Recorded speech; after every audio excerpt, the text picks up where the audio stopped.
जिस स्त्री को भगवान बड़े सुख के लिए तैयार करते हैं उसे ये 5 कष्ट सहने पड़ते हैं। क्या तुमने कभी ये महसूस किया है कि तुम्हारे जीवन में कष्ट इतने अधिक है कि कभी कभी समझ नहीं आता कि ये क्यों हो रहा है?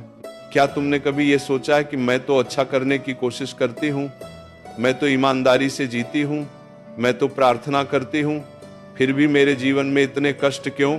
क्या तुम्हारे मन में कभी ये विचार आया है कि दूसरों का जीवन इतना आसान क्यों लगता है और मेरे जीवन में एक के बाद एक कष्ट क्यों आते रहते हैं? क्या ये कभी खत्म होगा? क्या इन कष्टों का कोई अंत है और क्या इन कष्टों का कोई उद्देश्य है?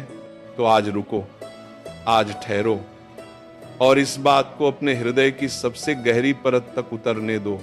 जो कष्ट तुम सह रही हो वे व्यर्थ नहीं है, जो दर्द तुम झेल रही हो वह बिना उद्देश्य नहीं है, जो परीक्षाएं तुम दे रही हो वे केवल दुख देने के लिए नहीं है।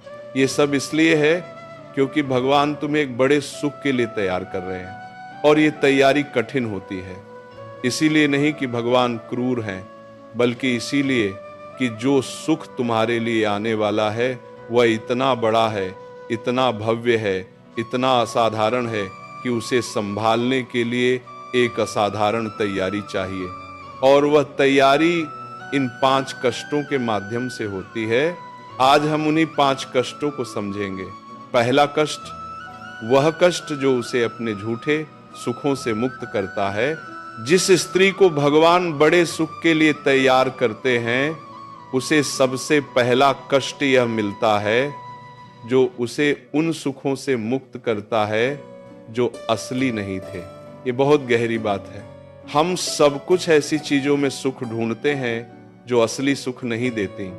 कभी ये धन में होता है, कभी प्रतिष्ठा में होता है, कभी किसी संबंध में होता है, कभी किसी काम में होता है और हम सोचते हैं कि यही हमारा सुख है, यही हमारी मंजिल है, यही हमें खुशी देगा।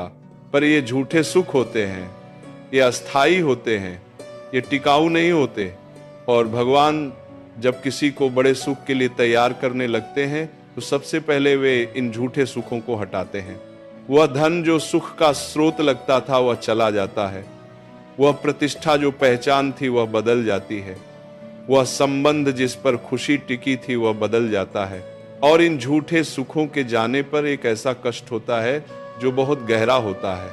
वह स्त्री रोती है, वह घबराती है, वह सोचती है कि मेरे जीवन का सुख चला गया, पर वह नहीं जानती कि जो गया वह झूठा था और जो आने वाला है वह असली है।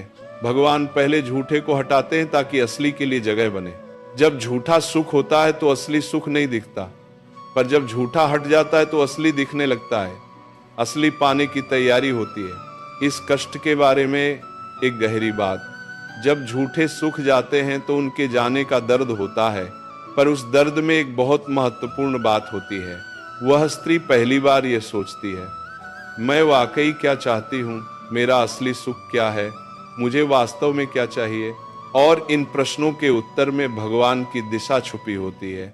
जब वो ये प्रश्न पूछती है तो भगवान उसे असली सुख की ओर इशारा करते हैं। इस कष्ट के साथ एक और बात होती है, जब झूठे सुख छूटते हैं तो एक ऐसी सादगी आती है, एक ऐसी सरलता आती है और उस सादगी में, उस सरलता में एक ऐसी शांति होती है जो पहले कभी नहीं थी।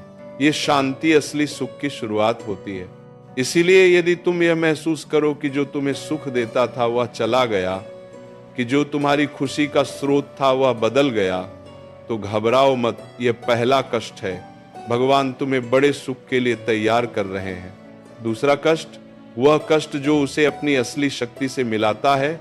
जिस स्त्री को भगवान बड़े सुख के लिए तैयार करते हैं उसे दूसरा कष्ट यह मिलता है जो उसे उसकी असली शक्ति से मिलाता है। ये कष्ट तब आता है जब उसके सब बाहरी सहारे हट जाते हैं, जब कोई मदद नहीं करता, जब कोई साथ नहीं देता, जब कोई समझता नहीं, जब सब रास्ते बंद लगते हैं। उस समय वह स्त्री अकेली होती है और उस अकेलेपन में उसे अपने भीतर से शक्ति निकालनी होती है। और पहली बार वो पाती है कि उसके भीतर एक ऐसी शक्ति है जो वह नहीं जानती थी। एक ऐसा साहस, एक ऐसा धैर्य, एक ऐसी सहन शक्ति जो पहले कभी प्रकट नहीं हुई थी। क्योंकि जब तक बाहरी सहारे थे तब तक ये भीतरी शक्ति जागने की जरूरत नहीं थी। पर जब बाहरी सहारे हटते हैं, जब मजबूरी में भीतर से शक्ति निकालनी होती है, तब पता चलता है कि भीतर क्या है। और जो भीतर है वह असाधारण होता है। यह शक्ति भगवान ने उसके भीतर रखी थी, पर उसे पता नहीं था क्योंकि जरूरत नहीं पड़ी थी। इस कष्ट के माध्यम से भगवान उसे यह दिखाते हैं, देखो तुम्हारे भीतर क्या है, देखो तुम कितनी शक्तिशाली हो, देखो तुम क्या कर सकती हो। इस कष्ट के बारे में एक गहरी बात, जब वो अपनी असली शक्ति से मिलती है तो वह पहले से अलग हो जाती है। वो पहले से अधिक आत्मविश्वासी होती है, पहले से अधिक स्वतंत्र होती है, पहले से अधिक निर्भय होती है।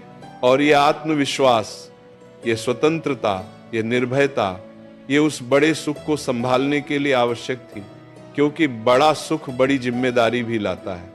और उस जिम्मेदारी को केवल वही उठा सकती है जो अपनी असली शक्ति को जानती हो।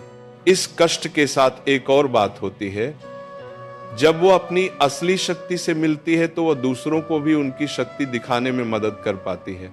वह उन लोगों के पास जाती है जो अपनी शक्ति नहीं पहचानते, और वह उन्हें बताती है, मैं भी वहां थी और मैंने पाया कि भीतर बहुत कुछ है।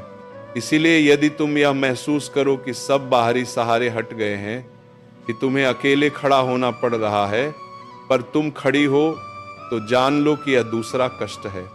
भगवान तुम्हें बड़े सुख के लिए तैयार कर रहे हैं। तीसरा कष्ट, वह कष्ट जो उसकी करुणा को गहरा करता है।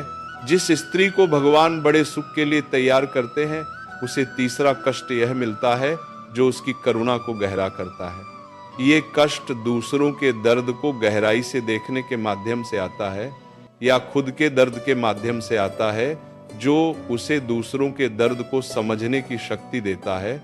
जो खुद दर्द से नहीं गुजरा, वह दूसरों के दर्द को गहराई से नहीं समझ सकता। जो खुद अकेला नहीं हुआ, वह दूसरों के अकेलेपन को नहीं समझ सकता।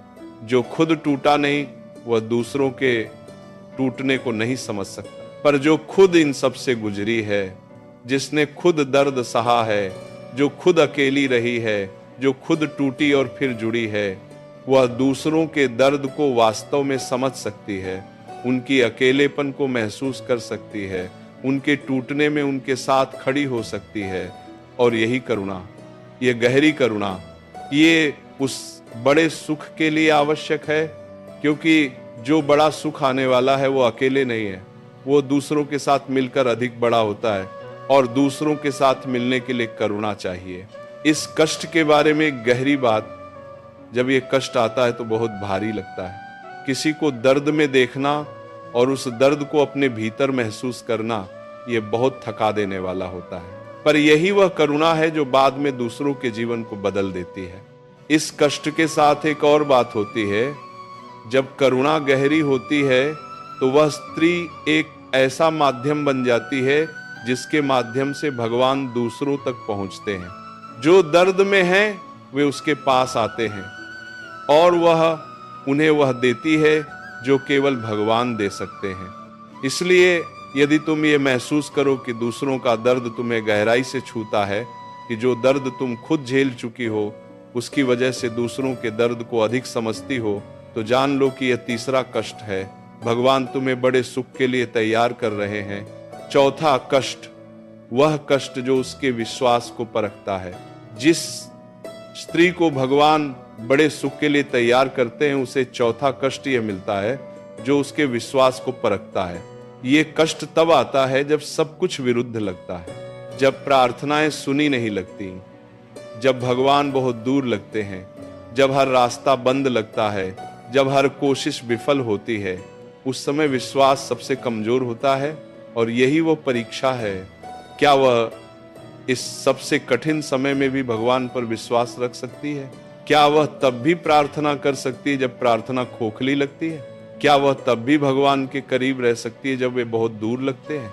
जो इस परीक्षा को पास करती है उसका विश्वास अटल हो जाता है, और अटल विश्वास के साथ जो सुख आता है वो टिकाऊ होता है। क्योंकि जिसका विश्वास परिस्थितियों पर निर्भर है, उसका सुख भी परिस्थितियों पर निर्भर होता है, पर जिसका विश्वास अटल है उसका सुख भी अटल होता है। इस कष्ट के बारे में एक गहरी बात, जब विश्वास की परीक्षा होती है तो भगवान सबसे करीब होते हैं। वे सबसे दूर लगते हैं पर होते सबसे करीब हैं। और जो उस सबसे कठिन समय में भी उन्हें ढूंढती है, जो उस अंधेरे में भी उनका नाम लेती है, वह उन्हें पाती है। और ये पाना, इस अंधेरे में पाना, ये सबसे गहरा पाना होता है। इस कष्ट के साथ एक और बात होती है, जब विश्वास अटल हो जाता है तो कोई भी परिस्थिति उसे डरा नहीं सकती। वो जानती है कि भगवान है, और जब भगवान है तो सब ठीक होगा। और ये जानना, ये निश्चितता, ये उस बड़े सुख की तैयारी है। इसलिए यदि तुम ये महसूस करो कि तुम्हारे विश्वास की परीक्षा हो रही है, कि सब कुछ विरुद्ध होने के बाद भी तुम भगवान को नहीं छोड़ रही, तो जान लो कि ये चौथा कष्ट है। भगवान तुम्हें बड़े सुख के लिए तैयार कर रहे हैं। पांचवा कष्ट, वह कष्ट जो उसे उस सुख के लिए तैयार करता है जो आने वाला है। जिस स्त्री को भगवान बड़े सुख के लिए तैयार करते हैं, उसे पांचवा और सबसे महत्वपूर्ण कष्ट यह मिलता है जो उसे उस सुख के लिए तैयार करता है जो आने वाला है। ये कष्ट बहुत विशेष होता है, क्योंकि ये सब कष्टों का सार होता है। पहले 4 कष्टों ने उसे तैयार किया, झूठे सुखों से मुक्त किया, असली शक्ति दिखाई, करुणा गहरी की, विश्वास अटल बनाया। और अब ये 5वां कष्ट उसे उस अंतिम तैयारी से गुजारता है। ये अंतिम तैयारी क्या है? ये तैयारी है समर्पण की। जब वो पूरी तरह भगवान के सामने झुक जाती है, जब वो कहती है, हे प्रभु, मेरी कोई योजना नहीं, मेरी कोई इच्छा नहीं, मैं जो चाहती थी वो भी छोड़ रही हूं, अब तुम जो देना चाहो दो, तुम जहां ले जाना चाहो ले जाओ। ये समर्पण, ये पूर्ण समर्पण, ये वो अवस्था है जिसमें भगवान का बड़ा सुख उतर सकता है।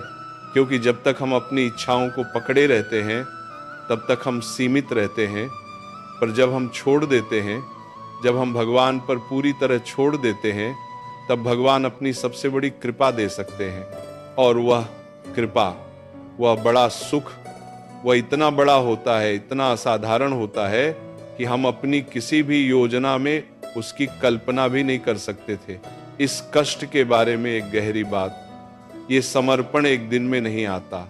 ये उन सब कष्टों के बाद आता है जब झूठे सुख छूट गए हों, जब असली शक्ति मिल गई हो, जब करुणा गहरी हो गई हो, जब विश्वास अटल हो गया हो, तब समर्पण स्वाभाविक हो जाता है। क्योंकि तब वह जान जाती है अपनी शक्ति और भगवान की शक्ति में फर्क, अपनी योजना और भगवान की योजना में फर्क।